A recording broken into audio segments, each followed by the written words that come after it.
fasting beast. Finding your purpose in life. Finding your path. How to find your purpose in life. How to find your path. So do something that you enjoy so much that you would do it without pain. So what would you do without pain?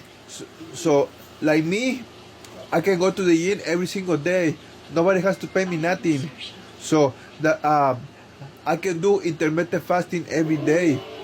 Nobody has to pay me for that. So I believe that is my path in life. Working out and do the intermittent fasting.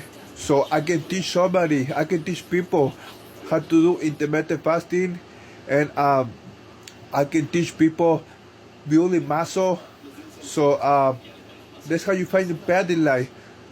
Something that you enjoy so much that you would do it without pain. What would you do without pain that you actually enjoy it? Because there's a lot of people that they go to the job and they don't enjoy what they do.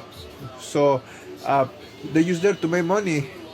But if you find something that you enjoy to do and you can make money, then you should be the best. You should be the best so you can teach other people. That's how you find your purpose in life. That's how you find your path. I am the fasting beast.